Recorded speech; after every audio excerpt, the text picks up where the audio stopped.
Il salue la présence de pasteur Ginette. Il salue la présence de pasteur Rotin. Il salue la présence de maman Gaudi. Alléluia.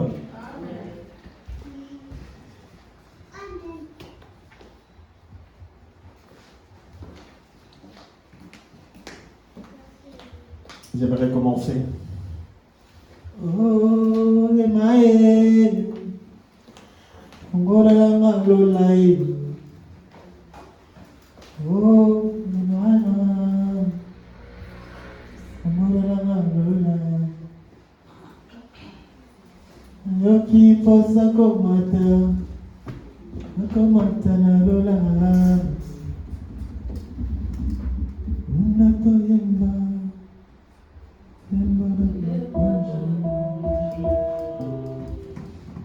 Yoki posa komata na lola na doyemba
Bien-aimé, là où tu es, tu vas prier. Tu vas dire au Seigneur de te parler. Dis au Seigneur, parlez-moi, Emmanuel. Parlez-moi cet après-midi. Parle, Seigneur. J'ai hâte de t'écouter. J'ai hâte, Seigneur. J'ai hâte. La Bible dit, là où se trouve ton trésor, c'est là où sera ton cœur. Dis au Seigneur de te parler. Prions dans le nom de Jésus. Seigneur éternel, Emmanuel, les dieux des armées, le Dieu parmi les hommes. Viens nous faire du bien. Viens nous parler, Jésus. Viens nous parler, Papa. Viens, Seigneur, mettre, Seigneur, ta parole dans nos cœurs, Seigneur. Seigneur, viens, Jésus. Sans toi, nous ne sommes rien et nous ne pouvons rien faire sans toi. Seigneur, nous t'invitons, Seigneur, cet après-midi. Viens nous combler de tes bienfaits. Viens nous combler de ta parole. La Bible dit, il a envolé sa parole et la parole est guérie. Seigneur, nous voulons que ta parole nous fasse du bien, Seigneur, cet après-midi. Seigneur, nous te disons merci. Merci, Seigneur. Nous ramenons toute pensée captive à ton obéissance. Dans le nom de Jésus, qui est notre Seigneur et Sauveur. Ainsi nous avons prié et nous disons Amen.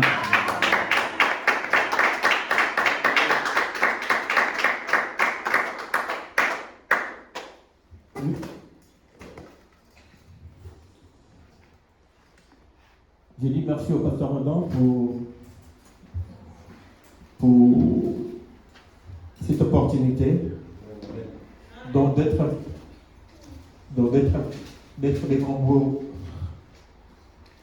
d'être des tambours encore cet après-midi.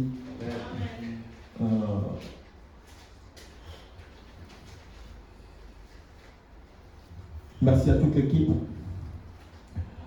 Bien aimés, nous continuons toujours sur notre thème qui s'intitule Tout ce qui est né de Dieu triomphe du monde. Amen. Tout ce qui est né de Dieu triomphe du monde. Amen. Nous avons comme texte de base 1 Jean 5, 4.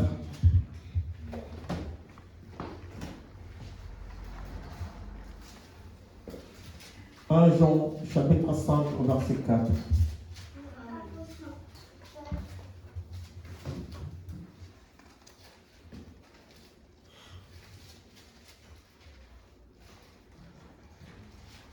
La Bible dit, pour tous ceux qui sont nés de Dieu, triomphe du monde. Et la victoire qui triomphe du monde, c'est notre foi. Amen. La victoire qui triomphe du monde, c'est notre foi. Mais nous ne pouvons pas triompher si nous n'avons pas la foi. La foi, c'est quelque chose de primordial dans la vie d'un chrétien. Hébreux 11 dit, au verset 1er, il dit, la foi est une ferme assurance des choses qu'on espère et une démonstration de celles qu'on ne voit pas. Amen. Pour triompher, bien aimés, nous avons besoin, premièrement, de la foi. Amen. Alléluia. Amen.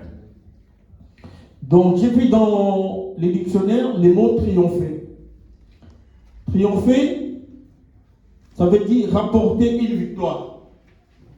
Remporter une victoire, remporter un succès. Triompher veut dire manifester sa joie, sa fierté d'avoir obtenu un succès. Triompher veut dire encore recevoir les honneurs du triomphe. Triompher veut dire encore remporter un avantage. Remporter sur triompher d'un anniversaire. Alléluia. Ce soir, bien aimé, nous voulons triompher sur notre adversaire qui est le diable. La Bible dit que le diable, il rôde comme un lion rougissant, cherchant qui a dévoré. C'est lui notre premier ennemi. C'est lui le diable.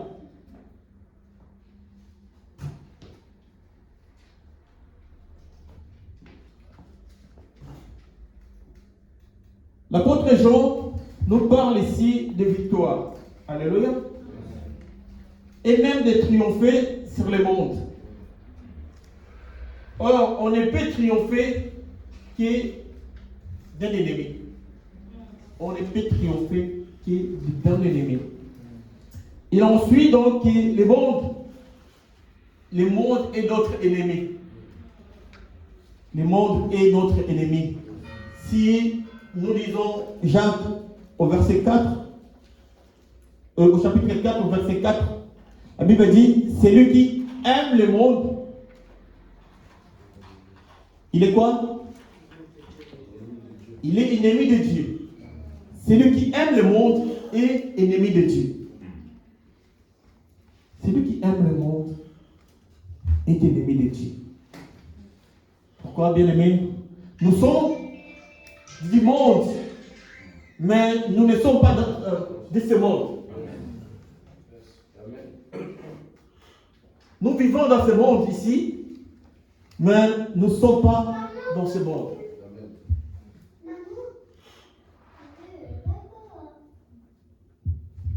Parce qu'il y a une monde. Donc, il y a un monde qui nous attend. Alléluia. Nous ne sommes pas de ce monde. Voilà pourquoi. Nous sommes nés pour triompher. Nous sommes nés pour triompher. Nous devons triompher dans tous les domaines. Nous devons triompher dans tous les aspects de notre vie. Nous devons triompher. Nous devons triompher, bien aimés, au travail. Nous devons triompher dans nos business. Nous devons triompher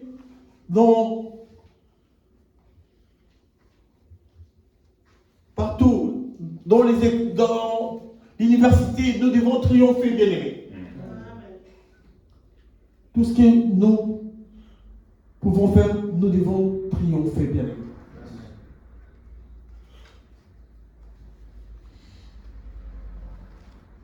En effet, dans notre langue, ces mots différents signifient, cela peut être l'ensemble de tout ce qui existe, l'univers ou bien simplement le globe terrestre. Ces mots peuvent également signifier l'ensemble des êtres humains et probablement beaucoup d'autres choses encore. Dans la Bible, nous trouvons tous ces sens différents du mot monde, mais il en existe un peu, il en existe bien particulier que nous découvrons dans ces textes de Jean. Donc c'est dans 1 Jean 2, 15 à 16. La Bible dit ceci: n'aimez point le monde. Amen. Pour triompher, bien aimé, écoutez-moi très bien. La première des choses, la Bible, Jean nous fait mention de faire quoi?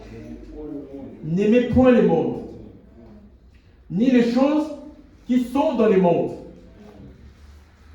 Si quelqu'un aime le monde, l'amour du Père n'est point en lui. Car tout ce qui est dans le monde, la convoitise de la chair, la convoitise des yeux et l'orgueil de la vie ne vient point du Père, mais vient du monde. Vient du monde. Toutes ces choses-là viennent du monde. Mais nous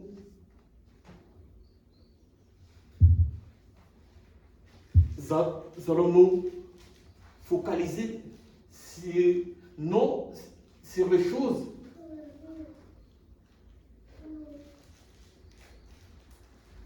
visibles, mais nous devons nous focaliser sur les choses invisibles. Alléluia. Parce que les choses visibles sont passagères, mais les choses invisibles sont éternelles.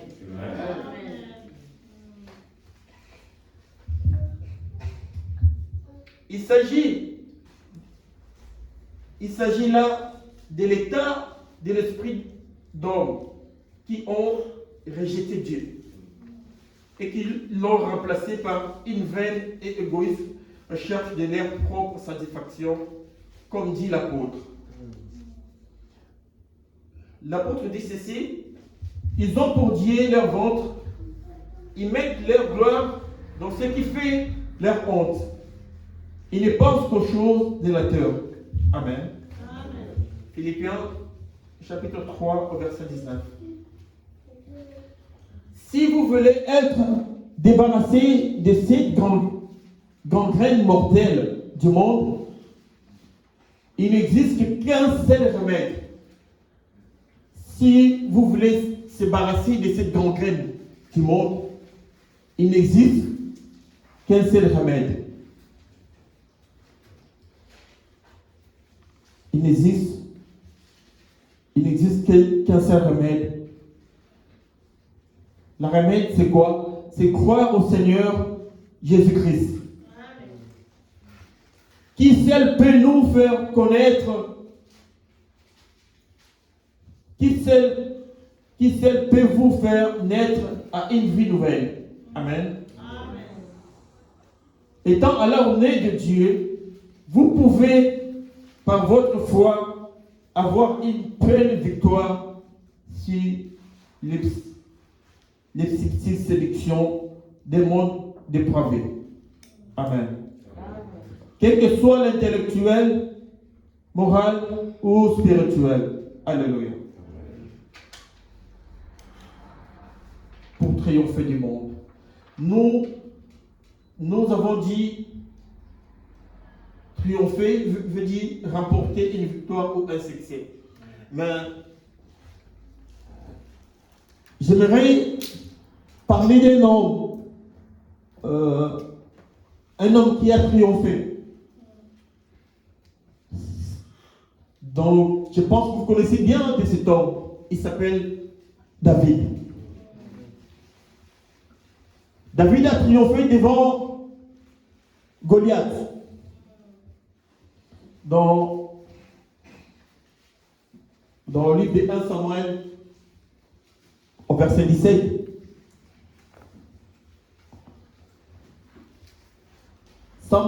Goliath était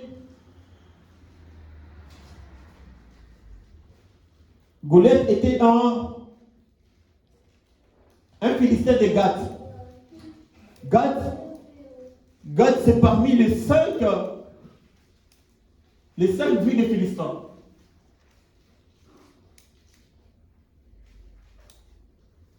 Goliath était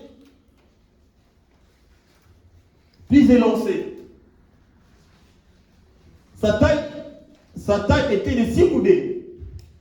Sa taille était même de 6 coudées.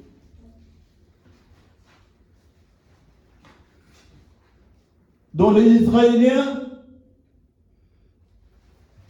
avaient peur de Goliath.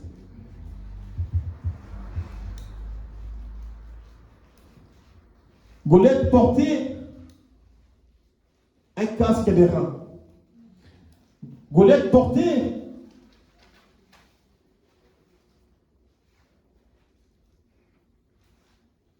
une cuirasse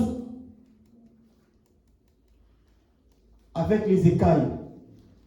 Son poids était même de 5000 cycles de rein. Amen. Amen. Goliath portait un javelot de rein. Son armure était de rein.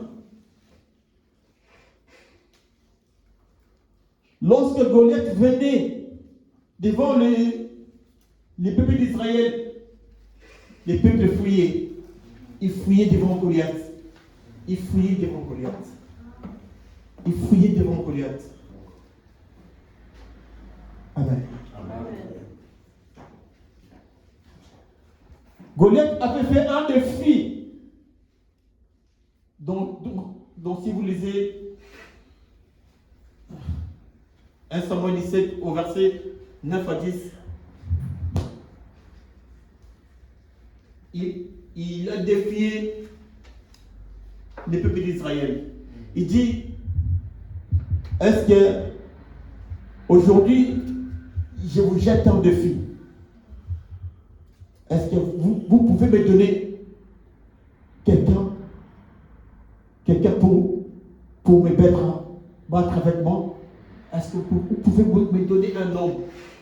un homme, si cet homme est tué, nous serons assujettis. Nous serons assujettis. Mais si moi je tue cet homme, vous nous servirez. Vous nous servirez. Lorsque Goliath faisait ses défis, David n'était pas là. David était en train de paître le troupeau de son père Isaïe. David n'était pas là. Sur le front des batailles, il y avait que les trois frères de David. Eliab, Abinadab et Shama. C'est eux qui étaient au front avec Saul. Donc un jour, le père de David a dit à David, je vais t'envoyer pour que tu ailles ramener un peu quelque chose à tes frères au camp. Il a rassemblé un peu de pain, tout ça. Il a dit à David, va voir si tes frères se portent bien. Et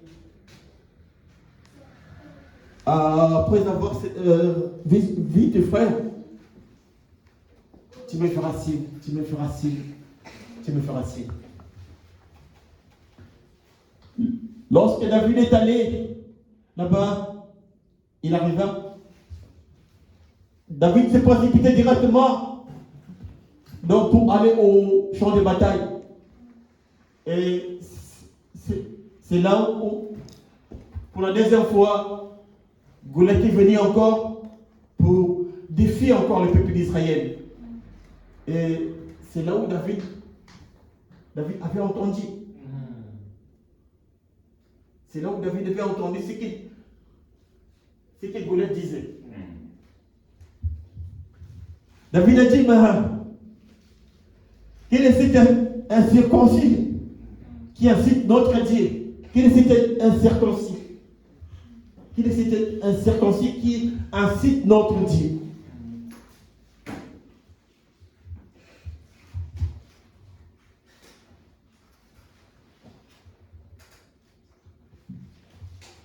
Mais je pense que vous savez l'histoire. David a Goliath a dit à David, mais toi tu viens devant de moi comme un chien, tu viens au devant de moi, tu viens au devant de moi comme un chien.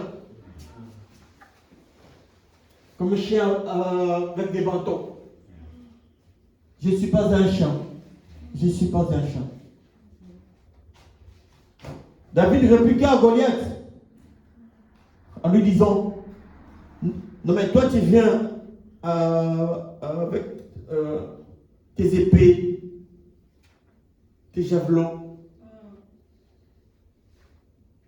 Mais moi je viens au nom de l'Éternel. Moi je viens au nom de l'Éternel. Au nom de l'Éternel. Au nom de l'Éternel.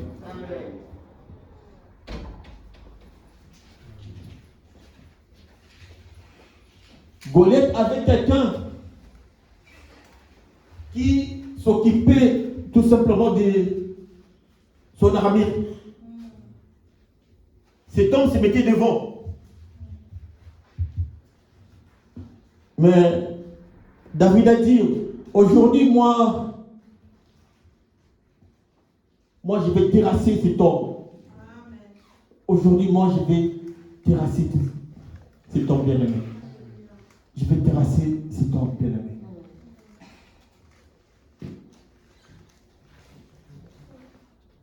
Mais ça peut être aussi ton cas aujourd'hui.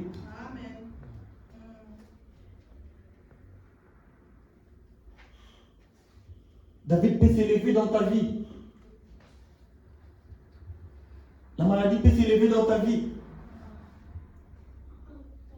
Les chômages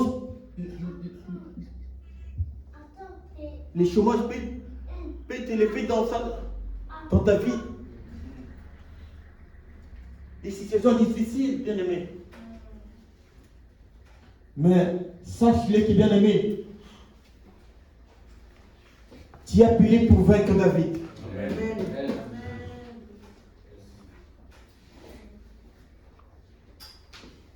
Goliath plutôt.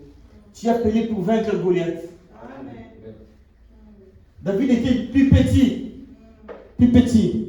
Mais David est venu jusque tout simplement avec sa fronde.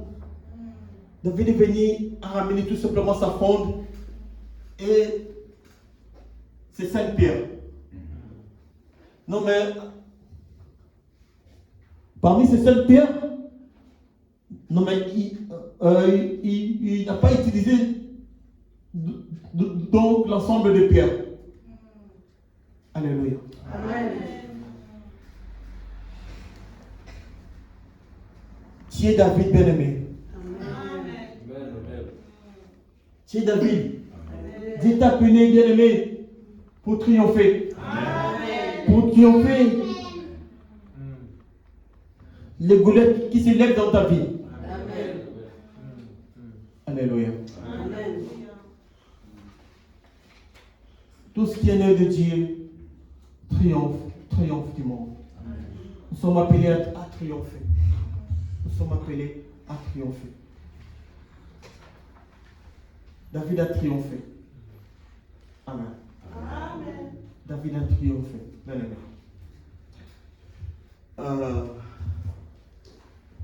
Donc, nous allons voir aussi une histoire que j'aime bien de Joseph.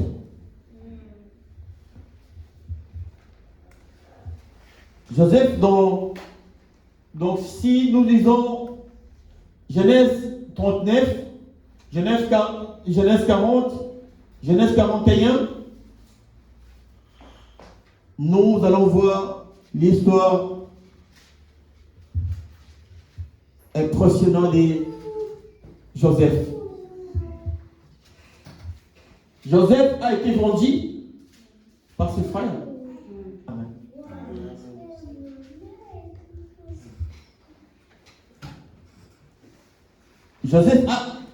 Joseph a eu la chance d'être acheté par Potiphar. Potiphar était l'un des officiers du roi. Donc, il était aussi le chef de garde. Mais la Bible nous dit que Dieu était avec Joseph. Amen. Dieu était avec lui. Et Dieu a fait quoi? Dieu l'a fait prospérer.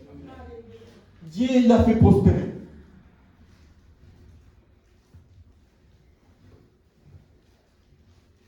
Mais son maître a compris que depuis que cet homme est venu dans ma vie, tous mes récits.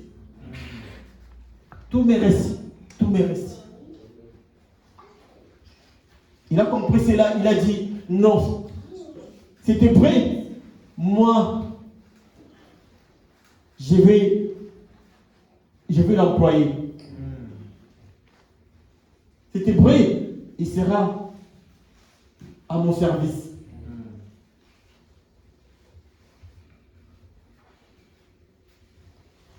Joseph a prospéré dans la main de cet homme jusqu'à ce qu'il a trouvé grâce. Potiphar lui donna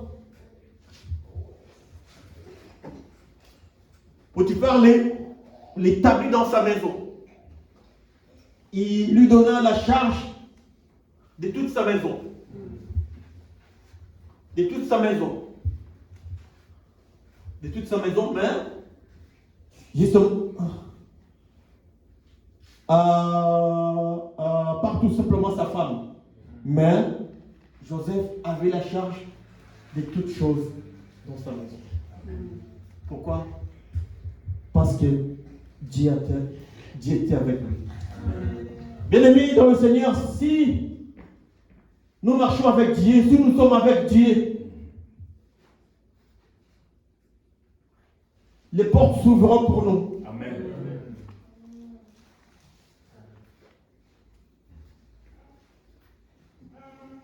La main de Dieu sera toujours sur nous. Sur nos familles, nous serons une source de bénédiction. Amen.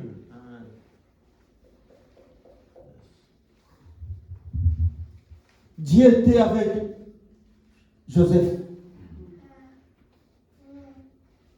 Malgré ce que Joseph a subi, mais l'Éternel était avec lui. L'Éternel voulait lui faire du bien. Lui faire du bien.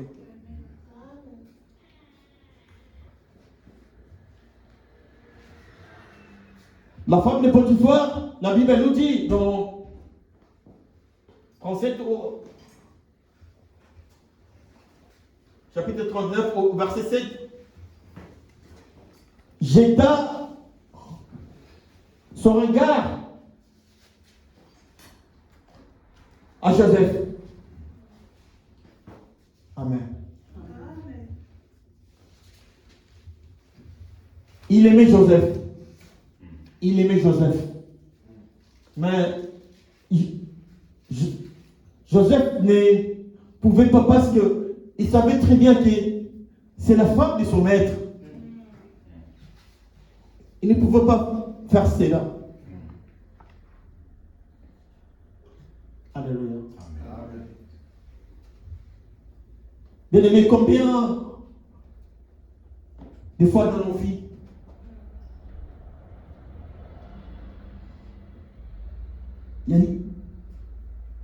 il y a des tentations qui arrivent, bien aimé. La Bible dit que fouillez l'impudicité. Fouillez l'impudicité. Alléluia. Joseph ne voulait pas céder. Malgré tout ce qu'il possédait. Non mais il ne voulait pas céder. Il ne voulait pas céder. Il savait que non. C'est que tout ce que j'ai, c'est grâce à Dieu. Grâce à Dieu. Je ne peux en aucun cas céder. Je ne peux en aucun cas céder. Jusqu'à ce que la femme de Potiphar a cherché donc un moyen pour faire tomber Joseph. Donc, je pense que vous connaissez très bien l'histoire. Donc, Joseph était venu dans la maison. Il n'y avait personne dans la maison. Et la femme directement courit vers Joseph en disant que non, couche avec moi, couche avec moi, couche avec moi. Couche avec moi. Mais Joseph refusait toujours. Refusait. Non, non, non, je ne ferai pas ça. Je ne ferai pas ça. Couche avec moi, je ne ferai pas ça. Mais jusqu'à ce qu'elle a dit laisser son vêtement dans la main de Joseph. Et elle a fait quoi? Elle a vite couru dehors pour aller dire aux gens, venez voir les brés qu'on nous a ramenés ici. Donc il est juste venu pour nous faire du mal. Donc Donc il voulait me violer. Donc, alors que c'est faux. Et la nouvelle s'est répandue. Jusqu'à ce que ça arrive aux oreilles de Potiphar. Amen. Donc, Potiphar, lorsque elle a entendu cela, Potiphar était en colère, irrité. Et elle a donné l'ordre qu'on jette Joseph en prison. Et laisse-moi vous dire, bien aimé, même dans la prison, la Bible dit que la main de l'Éternel était étendue dans sa vie. Même dans la prison, Dieu était toujours avec lui. Amen. Le chef de la prison a compris que cet homme a quelque chose de particulier. Il a donné la charge à Joseph de surveiller, de prendre soin de tous les prisonniers. Amen. De prendre soin de tous les prisonniers. Dans le verset 40, bien aimé, là nous voyons que le roi, il était offensé. Il était offensé par rapport à ces deux officiers. Le roi, lorsqu'il était offensé, il s'est irrité. Il demanda qu'on amène des officiers à la prison. Dans la prison, là où était Joseph. Donc, le premier officier, il était le chef des échansons. Le deuxième officier, lui, il était le chef des panatiers. Le chef des panatiers.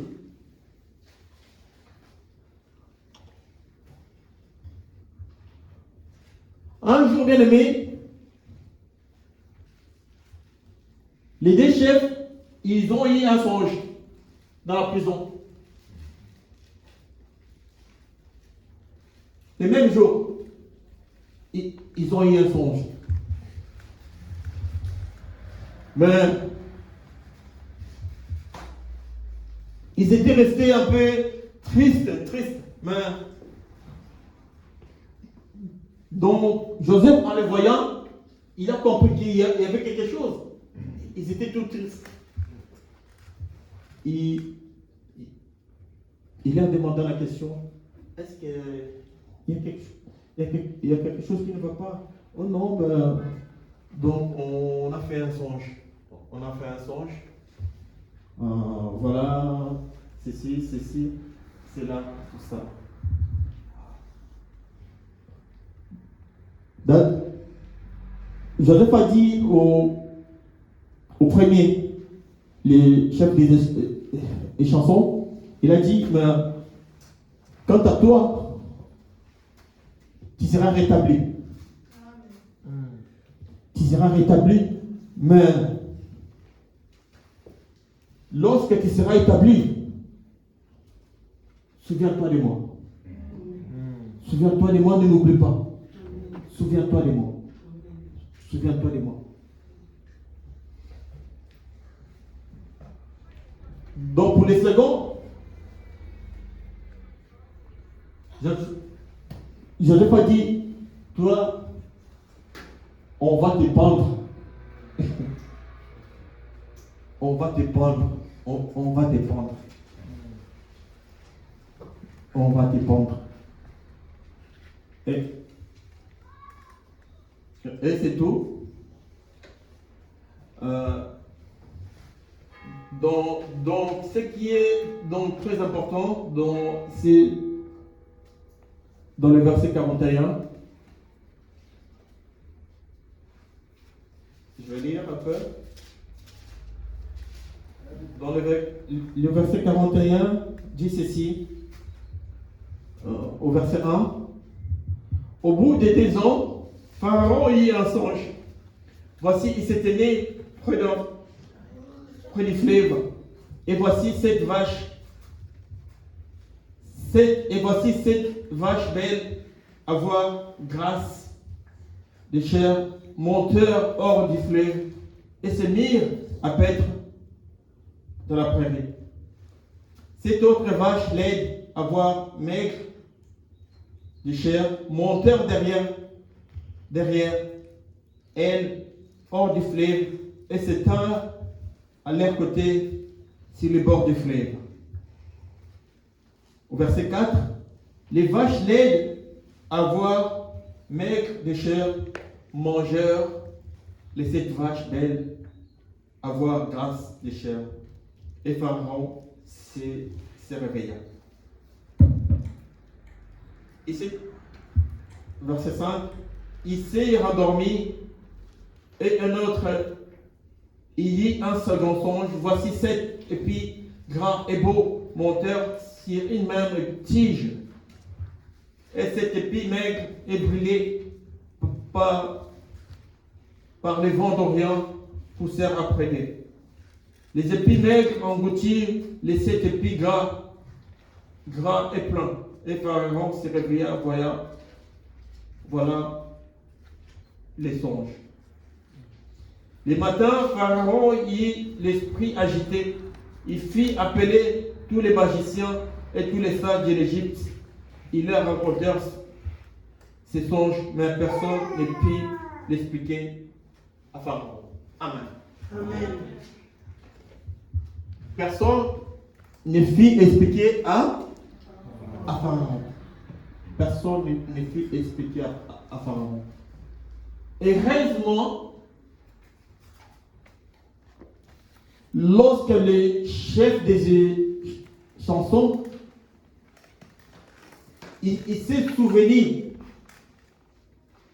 il s'est dit, ah, non, mais il y avait quelqu'un là où j'étais dans la prison. Il avait prophétisé sur moi. Si je suis rétabli, c'est grâce à lui. Il dit au roi, pardonne-moi. Mais écoute, il y a un Hébreu qui est là-bas dans la prison, qui a prophétisé sur moi. Parce que nous avons eu des rêves. Mais il a interprété ses rêves. Donc tout ce qu'il m'a dit, c'est réalisé, c'est accompli. Directement, bien aimé, le roi a dit,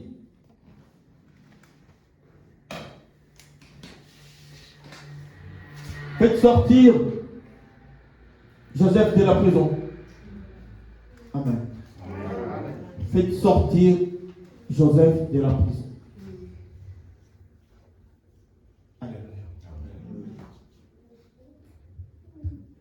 De la prison, bien-aimé, pour venir interpréter les songes du roi. De la prison pour venir triompher, bien-aimé. Amen. Alléluia. Amen. Joseph a tout expliqué au roi. Tous les songes. Joseph a décortiqué tous les songes. Alléluia. Amen.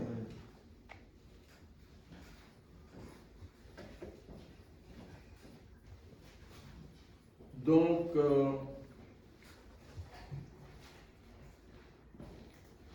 vous allez écouter ce le roi avait dit. Dans le verset 38, Genèse 41, 38. Et Pharaon dit à ses serviteurs, trouverons-nous un homme comme celui-ci, ayant en lui l'esprit de Dieu? Et Pharaon dit à Joseph, puisque Dieu t'a fait connaître toutes ces choses, il n'y a personne qui soit aussi intelligent et aussi sage que toi. Je t'établis sur ma maison, et tout mon peuple obéira à tes ordres. Le trône, certes, m'élèvera au-dessus de toi. Pharaon dit à Joseph, vois, je te donne le commandement de tous les pays d'Égypte. Pharaon fait quoi? Pharaon ôta son anneau de la main. Il est mis à la main de Joseph. Il est revêtu d'habits de fin lin à main. Et lui mit un collier d'or au cou.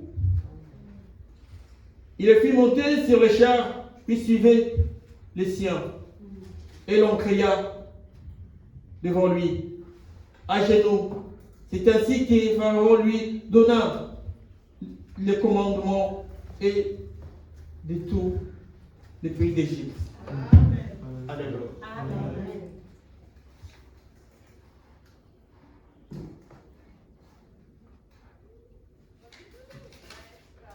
De la prison à la royauté. De la prison pour triompher. Amen. Je veux que tu triomphes cet après-midi. Même là où tu te trouves, bien-aimé, tout ce qui est né de Dieu va triomphe toujours. Tu vas triompher. Tu vas triompher. Tu vas triompher. Alléluia. Amen. Le système du monde représente un plan majestueux de tentation, essayant sans cesse de nous détourner de Dieu et de ce qui est éternel, afin de nous occuper de ce qui est passager et sensuel. Les gens du monde sont totalement absorbés par tout ce qui est éphémère. Et ils en sont devenus les victimes. Alléluia.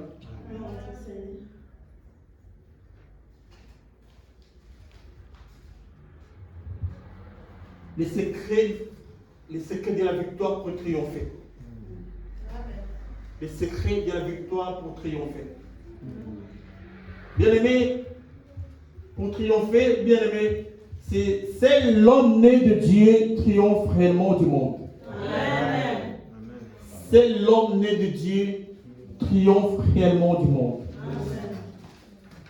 Car par la foi, il peut s'élever au-dessus des choses périssables de ce monde. Amen. Les voir de façon juste à la lumière de l'éternité. Amen. Ainsi, celui qui triomphe vraiment du monde n'est pas les grands scientifiques, n'est pas les grands philosophes ou encore les grands psychologues, diraient non, mais les tout simples croyants qui réalisent que les choses visibles sont passagères et que les choses invisibles sont éternelles. Amen. Quiconque né de Dieu, bien-aimé, écoutez-moi bien, doit accepter Jésus-Christ comme son Seigneur et son Sauveur.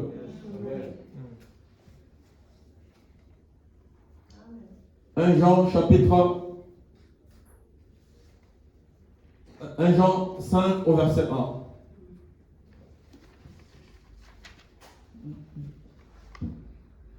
Donc si le pasteur peut nous lire 1 Jean 5, 1.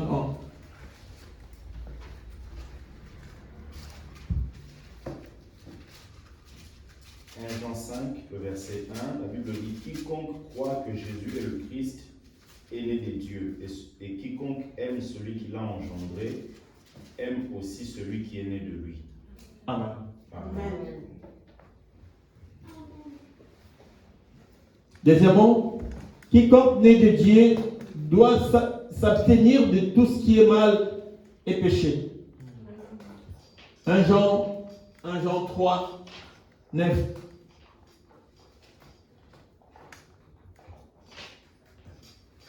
1 Jean 3, 9, 1 Jean 5, 18.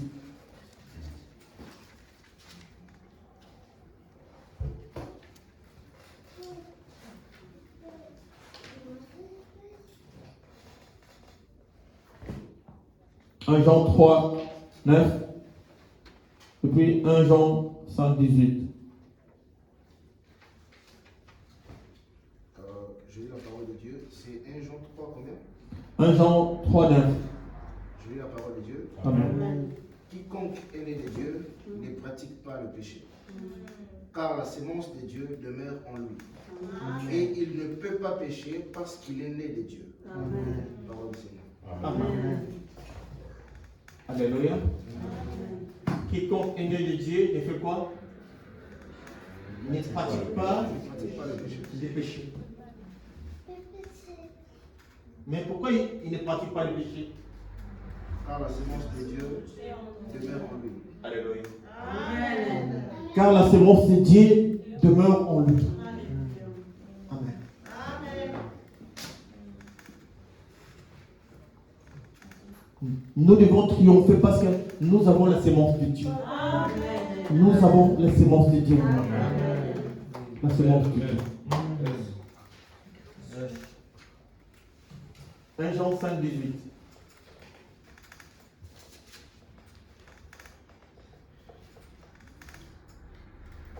Et Jean 5, 18, je lis la parole de Dieu. Amen. Nous savons que quiconque est né de Dieu ne pêche pas. Mais celui qui est né de Dieu le conserve lui-même et le... Je recommence. Nous savons que quiconque est né de Dieu ne pêche pas. Mais celui qui est né de Dieu se conserve lui-même et le méchant ne le touche pas. Amen. Amen. Amen. Celui qui est né de Dieu ne pêche pas. Et il fait quoi? Il se conserve lui-même. Et le diable ne le touche pas. Le diable ne le touche pas. Amen. Le diable ne le touche pas. Troisièmement, quiconque naît de Dieu doit naître de nouveau afin de devenir une nouvelle créature. Amen. Jean 3, 3.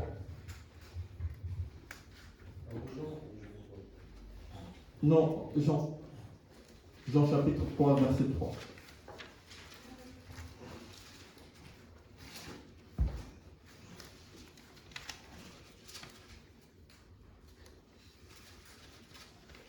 Jean chapitre 3, verset 3. Si, Jésus répondit et lui dit, en vérité, je te l'ai dit, si quelqu'un est né de nouveau, il ne peut voir le royaume de Dieu. Amen. En vérité, je vous le dis, si quelqu'un est né de nouveau, il ne peut voir le royaume de Dieu. Il ne peut voir le royaume de Dieu. Il ne peut voir le royaume de Dieu.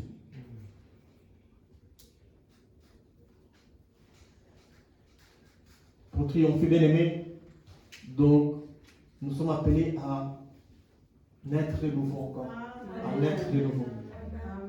À naître de nouveau, comme Jésus avait dit à Nicodème. Donc Nicodème, lui, en tant que docteur de la loi, mais il connaissait bien les Écritures, mais il a dit, mais que dois-je faire, hein? Donc, je suis vieux. Dois-je encore rentrer dans le ventre de ma mère? Dois-je encore rentrer dans le ventre de ma mère. Amen. Amen.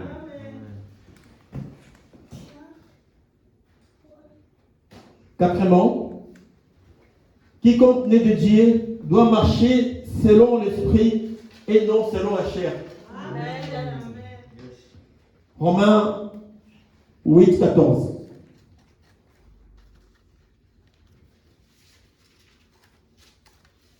Romains 8, 14.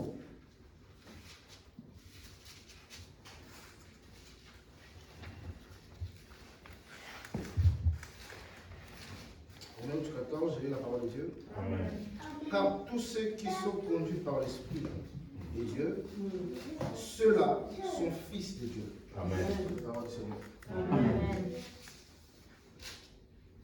Car tous ceux qui sont conduits par l'Esprit de Dieu sont appelés fils de Dieu.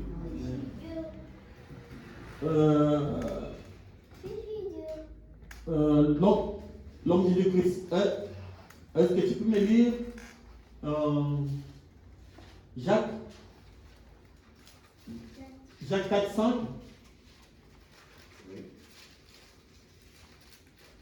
Jacques chapitre 4, au verset 5.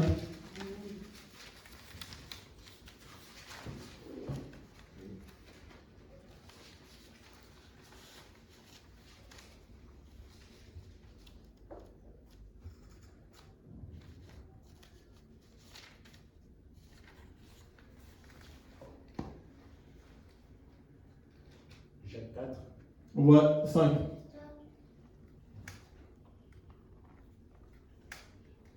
Jacques 4, 5. La Bible dit, je vais lire, croyez-vous que l'Écriture parle en vain? C'est avec jalousie que Dieu chérit l'Esprit qu'il a fait habiter en vous. Amen.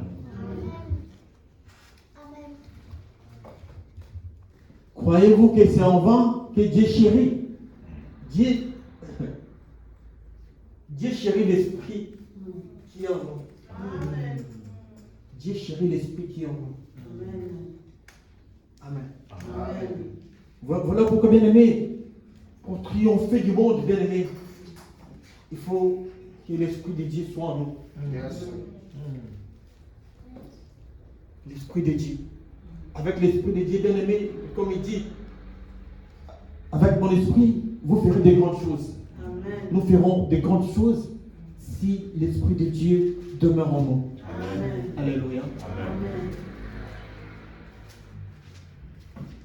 Donc, j'arrive presque à la fin. Jacques 1, 12.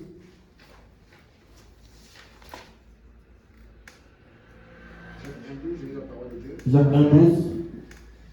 Heureux l'homme qui supporte patiemment la tentation.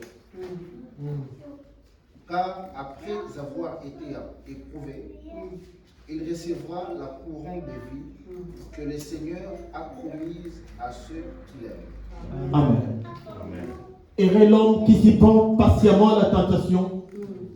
Après l'avoir supporté, bien surmonté, il recevra quoi? La couronne de vie. La couronne de vie que Dieu nous a promis. Que Dieu nous a promis. Que Dieu nous a promis. Amen. Nous sommes plus que vainqueurs. Nous sommes plus que vainqueurs. Romains 8, 37 dit, vous êtes plus que vainqueurs par celui qui vous a aimé. Amen. Amen. Tout ce qui est né de Dieu triomphe du monde. Tu dois triompher parce que tu es vainqueur. Que le Seigneur vous bénisse.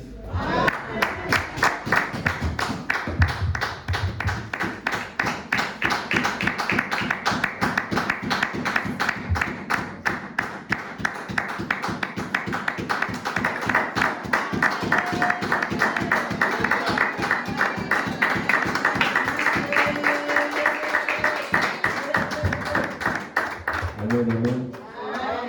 Merci prophète, merci prophète.